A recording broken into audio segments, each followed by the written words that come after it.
Welcome to CRE Success, the podcast, where we help people working in commercial real estate achieve their professional goals. Check us out online at cresuccess.co/podcast. And now here's your host, Darren Krakowiak. Hello and welcome to this special bonus episode of CRE Success, the podcast. My name is Darren Krakowiak and I am here for two reasons. Firstly, we are back with season 2 next week, and I wanted to release this bonus episode to let you know about the fact that we'll be back with more episodes from next week, so you're ready to start listening to us once again at the same time every week. But secondly, it's our birthday. I launched CRE Success on April 9th, 2020, and I want to celebrate by giving you a present. And that present is 10 ways to kill it in commercial real estate. I've got 10 ways which will help you gain the attributes and also take the actions which are required to absolutely kill it in commercial real estate. Now, before I share that with you, I just want to tell you a little bit about season 2, which starts next week. This season, we're taking a little bit of a different approach to CRE Success, the podcast, because we're interviewing not only commercial real estate professionals, but also subject matter experts who don't work in our industry, but have expertise that can help people in our industry succeed. I hope that you'll join us for season 2, and I hope that you enjoy the new format. For now though, let's get into 10 timely ways to help you kill it in commercial real estate. By the way, don't worry about taking notes. I want you just to listen and enjoy. And towards the end of the episode, I'll be sharing with you how you can get your hands on the list, along with even more resources to help you implement more quickly. So just listen for now, and I'll be back in 22 minutes to share that resource with you. Let's get into the 10 ways to kill it in commercial real estate. And number 1 is to make more approaches. So the idea here is to spend more time on revenue generating activities, specifically things like consistent, persistent, and proactive outbound prospecting. So you can fill your pipeline and then make more sales. The more opportunities you have, the more business you can do. Now, one key piece of advice that I'd recommend to put this into action is to schedule your prospecting activity. Ideally, make sure it's happening every single day and make sure it's on your calendar. If something else comes up that you need to do, you can reschedule it, but don't just delete it. Make prospecting a non-negotiable activity that happens every day. Another thing that you can do is audit your calendar.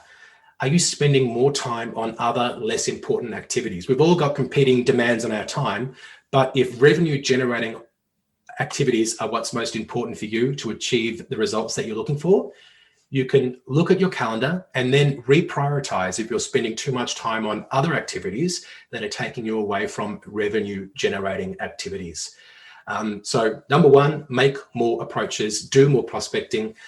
If you want some help with this, I've got a whole episode of CRE Success, the podcast, which is about prospecting. The details of that episode is going to be shared with you in the list that I email towards the end of today's workshop. So I can see a couple of people have come in late. You're going to get this list emailed to you towards the end of today's workshop. There'll also be Q&A, so you don't need to furiously write down everything. You'll get the list towards the end. All right, let's get into number 2. And number 2 is to create more leverage. And when I say leverage, I don't mean in terms of LTV, loan to value, or borrowing power, but I mean in terms of producing greater results from one single activity. And the way I would like to suggest that you can do this is via social media to reach more people and accelerate the know, like, and trust process at scale. So I've got a method that I call grow, show, and know your network, and it works really great on LinkedIn, and I'd like to share it with you right now. So the grow part of grow, show, and know your network is to connect with people who you'd like to have in your network. So don't be one of those people who just sits back and waits for people to connect with you. Be someone who's in control of your network and proactively invites people to join it, because your network is your net worth, as they say. The next step is to show your network, and that is to share content that is relevant to the people who you want to develop a relationship with.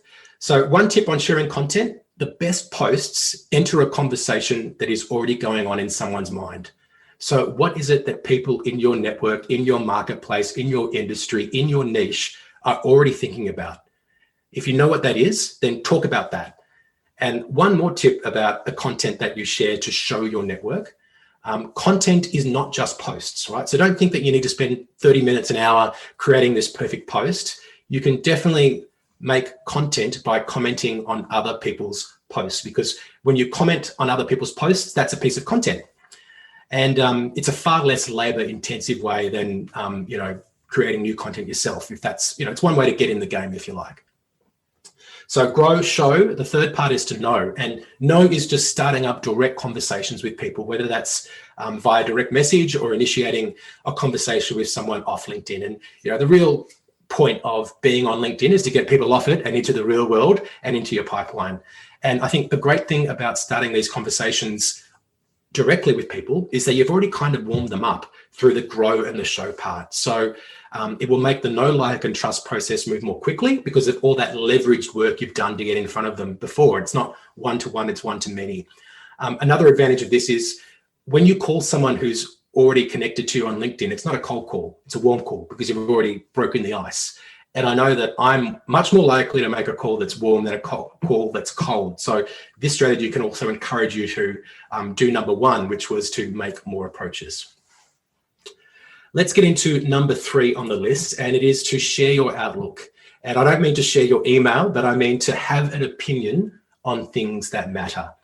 Now, nobody knows what the new normal is going to look like. So, work from home, whether that's how much we're going to be working from home, e-commerce, whether that's going to completely take over from bricks and mortar, hospitality, when that's going to be back up to the levels it was pre-COVID-19. But having an informed opinion will add to your credibility. So one way that I generated attention when I was first launching CRE Success was I made some predictions about COVID-19 and what it would mean to office landlords, office tenants, and to commercial real estate service firms. Now, is there a risk that your predictions will be proven wrong? Yes, there is, but I think that the arguments that I put forward at the time made sense and they started conversations. And I very much doubt that anyone's going to dig through my content and say, hey, you said this and it didn't happen. If they're doing that, they're very interested in you and they're probably already a supporter, so it's not a bad thing. I think having done a bit of research about these topics and put some thought into it meant that I was capable of having better conversations with people about topics that are relevant in the industry. So I think, really share your outlook. Your perspective matters. There are things that you know better than anyone else. And if you don't believe that you know some things better than anyone else, then you should make it your business to become the go-to authority. So when people think of a topic, they go to you. And then people will take more notice of you when you have something to say. And when that happens, ultimately you'll become the trusted voice in your marketplace, in your niche. Number 4 is a commitment to learn and grow. And I think one of the most important decisions that you can make that will help you kill it in commercial real estate is to make the decision to adopt a growth mindset and a plan to acquire new skills on an ongoing basis. And this means that you're making a commitment to learn and grow. I think we've all seen arrogant people who think they know it all. And I think the problem is the second you start to think you know everything is the moment that you stop learning. And if you don't learn, you can't grow. And anyone who thinks they know it all are proving they don't know very much, really, by the fact they have that thought in the first place. What I would encourage you to do is to have a think about what it is that you want to learn. So what gaps do you have in your current repertoire of skills? Once you know what it is, then do something about it and close the gap that you have. For me, when I started CRE Success, I felt that I had the experience in leadership, coaching, and mentoring to help others, but I still decided to go back to university and study executive coaching at the postgraduate level to make sure I really understood the craft. So for yourself, have a think about how the market has changed and whether your skills reflect that. Consider the times that a client's asked you a question and that you couldn't confidently answer. Those moments really uncover learning and growing opportunities. And I think the great thing about having a growth mindset is that you open yourself up to the possibility to learn and grow in general.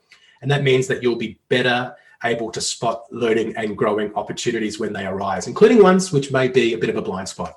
And this matters because when your weaknesses are sort of weighing you down, your strengths can't really gather full steam. So I think if you start from the humble position of knowing that you always have a lot more to learn, that you have a much better chance of killing it in commercial real estate.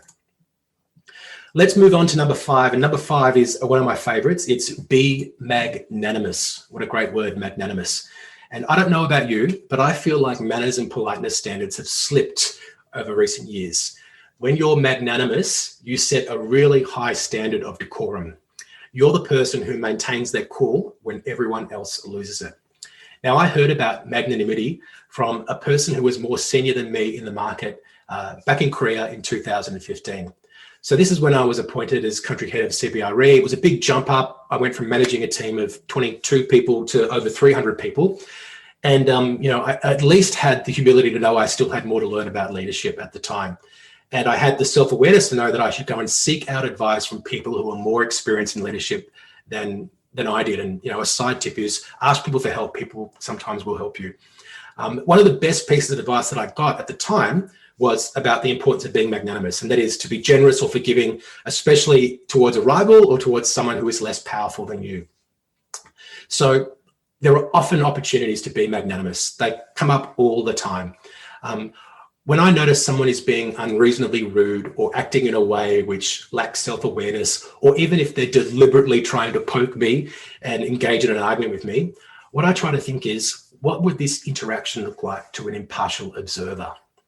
And my goal is for that impartial observer to admire my actions in that moment. So that really helps me maintain my composure. And it really helps me have that self-awareness, because self-awareness is a lot about understanding how your actions are perceived by others. As I think of that imaginary third party watching the conversation I'm in, I can take some pleasure from knowing that that person could only conclude that I was handling the other person's poor matter with a great deal of magnanimity. It's not about being weak, it's about taking the high ground. Now, just for the record, in case there's some people on the call who know me, yes, there are many examples when I haven't taken the high road and I've taken the bait, but I'm quite pleased to say that I'm getting better. There are fewer and farther between those occasions. Certainly, since I've quit drinking, I'm less likely to take the bait and more likely to rise to, be magnanimous. So I just wanted to check in. We've already gone through 5 of the 10 ways to kill it in commercial real estate. I'd love to hear which one was most relevant to you in the chat. So number 1 was to make more approaches. Number 2 was to create more leverage. Number 3 was to share your outlook. Number 4 was to commit to learn and grow. And number 5 was to be magnanimous. So if you can type maybe the number which most resonated with you, or even just the word like, approaches, leverage, magnanimous, learn and grow. Let me know which of the 5 ways to kill it in commercial real estate that we've shared so far has been most helpful for you. So Sam says learn and grow. Lisa says learn and grow as well. More approaches from Laura. Kathy says number 4, commitment to growth. Spencer. Richard says magnanimous. Well spelt, Richard. And they're rolling through many more. Good variety, actually. So I'm glad. That's why there's 10, right? I didn't tell you the 1 way to kill it in commercial real estate. I've got to tell you the 10 ways to kill it in commercial real estate. So we can really find what it is that resonates for you. Many more. Create more leverage, magnanimous. Number 4, number 2, number 3, number 1, number 3, more approaches. Thanks, everyone, for sharing. I'm going to ask you to share it again later in today's presentation. All right, let's go. Number 6, keep your ego in check. All right, if you're a fan of the movie Anchorman, one of my favorite comedies, you'll remember that Ron Burgundy first meets Veronica Corningstone at a pool party, and she snubs him, and he asks her, "Do you know who I am?" And when she says no, he tells her, "I don't know how to put this, but I'm kind of a big deal. People know me." It's a very funny moment, but even though in the movie Ron does get the girl, in reality, I think he'd be well advised to keep his ego in check. Now, the bigger point I'm trying to make here is about social media. And the idea is to post content that isn't all about you. Instead, try to help your audience and do it in a way that demonstrates your capability, not just a braggadocious way that, is listing deals that you've done. And one thing that you can do is ask yourself before you post, what's the purpose of this content? Does it demonstrate authority? Does it make you more approachable? Does it improve awareness on a topic that is relevant for your audience or relevant to your business? Now, if it doesn't do one of those 3 things, maybe you should ask yourself if it's really worth posting. And if you do have to post about deals that you've done, about wins that you've had, or whatever the case is, that's fine. There's nothing wrong with celebrating wins, and that certainly falls under the category of authority, right? But I think that it's important to make sure that your content mix includes some posts which also aren't too self-congratulatory. And so I think, yes, have some of those, but also include posts that are about authority building, but also approachability, and which build affinity and demonstrate awareness for topics that are important for your audience. Okay, let's get into number 7. Number 7 in the list is to be kind to your mind. I think we all know that if we feed your body junk food all day, every day, it's going to have an impact on your body. And I think your brain also needs to be healthy. You need a healthy diet. So if all you feed it is social media, sensationalist news, Netflix binging and reality TV, it's not going to have the nutrients that it needs to perform at an optimum level. So you can be kind to your mind by placing a cap on the amount of bad stuff that's allowed into your brain, the same way that you can limit calories and sugar and fat that goes into your body. I'm not saying that you should never drink Coca-Cola or never eat pizza, but you should have a balanced diet, and it should be the same for your brain. And I think when you have a more balanced diet for your brain, there's going to be less negativity that's weighing on your mind. Now, if you can't control yourself, here's some things you can do. You can place time limits on certain apps on your phone. So I've got a 1 hour limit every day on Facebook, Instagram, and LinkedIn combined. That's the 1 hour in total I'm allowed to spend on my phone on those 3 apps. So you can easily do that in your phone settings. You can turn off notifications from certain apps on your phone. So you know the ones that distract you, that you look at and you can't help but get into, turn those off, and that will stop you from being tempted to get away from what it is that you're focused on. I think it's kind of like, you know, when you keep chocolates in a drawer rather than keeping them on the table, you're less likely to eat the whole block when they're locked away. So similar to that, just stopping the temptation with notifications or limiting time. The next step then is to replace all that negativity or junk that was previously going into your mind with good stuff. And when you're putting great stuff in there, just make sure you remind your mind of what it is. And you can do things like, you know, underline things in books, or, you know, write things down, whether it's in a journal or on a Post-it note. You can put quotes into your calendar that can pop up as reminders, as regular pieces of inspiration. I think that's going to help you do 2 things. One, it will help you retain the information that resonated, and it will begin the process of changing your thinking patterns and forming new habits. So effectively, yes, you are brainwashing yourself, but if you don't like the idea of brainwashing, maybe think of it as reorientating your thoughts to achieve greater success. Okay, number 8 is to find your tribe. We've got 3 more to go. So the point here is to focus on serving the clients you like working with and who like working with you better, rather than trying to be all things to all people. So one thing that's important to remember is that you can't win them all, right? And to be frank, if you've got a 100% success rate in terms of bids that you're doing, you're either running a monopoly or your prices are too low. So stop trying to please everyone. I think when you try to serve everyone, you end up being relevant to no one. So I think you've just got to accept that there are some people who are just not going to gel well with you. And, you know, I was at an event last month and I probably had 6 in-depth conversations. I'd say 5 of them went really well. I could see myself, you know, having a further relationship or business opportunity with those 5 people, but one didn't go very well. And I noticed that I was falling into the trap of dwelling on the one that didn't go well instead of focusing on the fact that I'd made 5 new good connections. Once I noticed it, I stopped dwelling on it. I think the amount of energy that you'll expend in trying to work with someone who isn't a good match is far more energy than you'll expend trying to work with people who are. So focus on the people who are the right people for you to serve. Forget about those people that are outside your tribe, and you're more likely to, you know, achieve the success that you're looking for much more quickly. This is number 9 right now. We're nearly at the end of the carton. Hopefully none of the eggs are broken yet. Number 9 is to master video.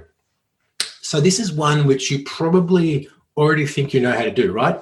You know how to do a Zoom call. You're on this right now. You know how to film a video on your phone. But what I would suggest is that you could probably do better on this if you spend a little bit of time on it. Now, here's a prediction. I think that Zoom and Teams are not a temporary fad. I think that video pitches and video meetings are going to become more common. I think interstate and overseas travel will become less frivolous than it was in the past. You know, I can remember when I was living in Korea being invited to a work dinner in Hong Kong, and I went to that dinner and I flew back the next day. That was the only reason for the trip.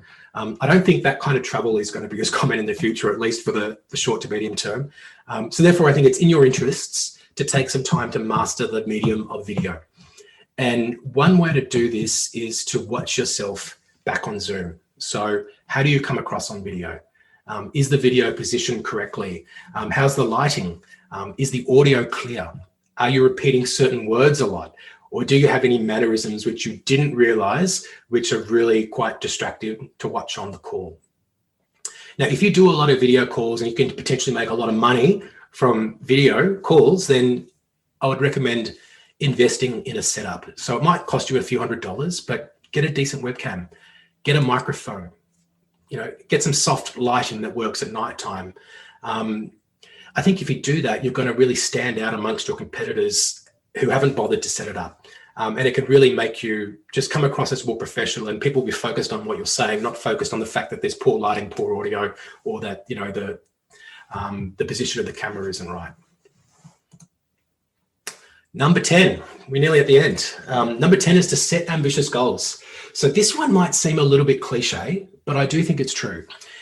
If you target 3% growth, how likely do you think it is that you're going to double your revenue? Probably not very, right? But if you set a target to double your revenue, then the thinking that you have to have and the processes that you put in place are going to be much different than if you targeted just 3% growth. And that kind of thinking and planning will increase the likelihood that you'll achieve greater growth. Now, I do think that targets should be realistic, and I'm comparing 3% and 100% as an example, but there is some truth to the saying that if you aim for the moon, you're likely to reach the stars.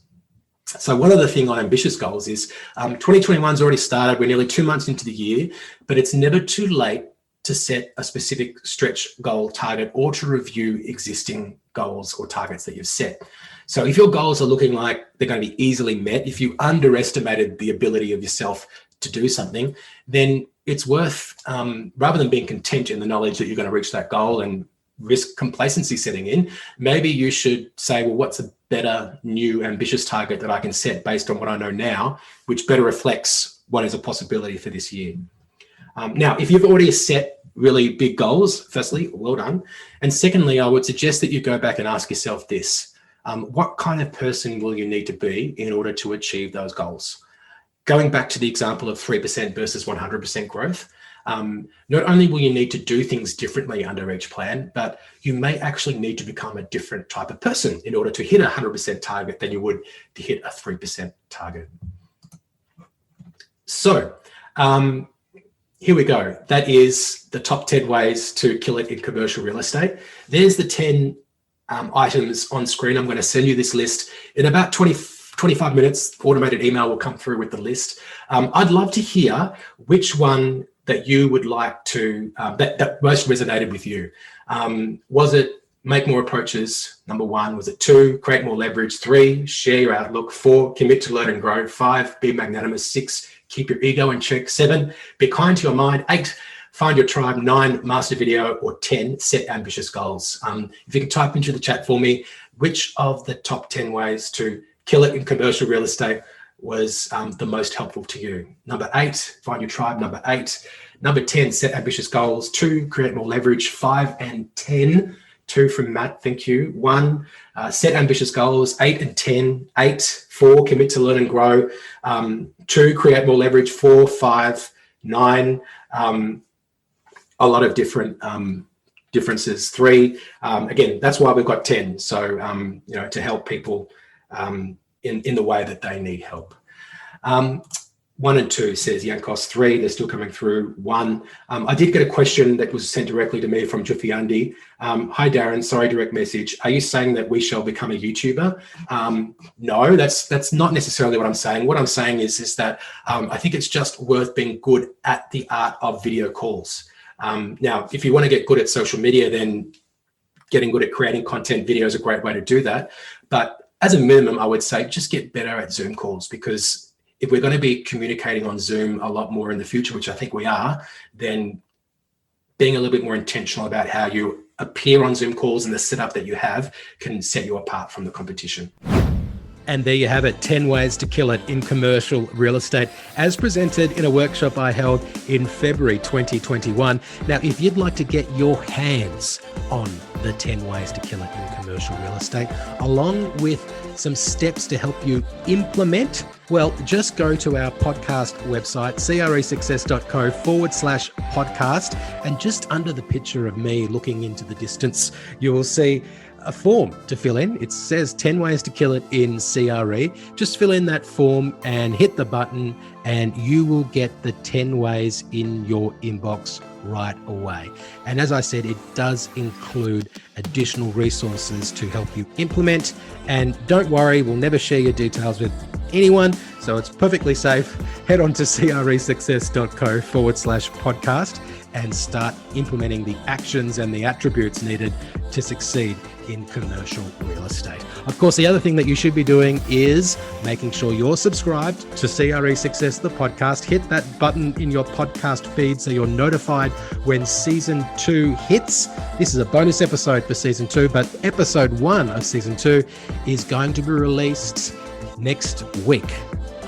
It might not be next week if you're listening to this more than 7 days after this episode is released. But if you're a dedicated listener and you're listening to this relatively soon after it's released, it's next week. So I hope you will join me for season 2 of CRE Success, the podcast. Thanks so much for listening to this episode, and I will speak to you soon.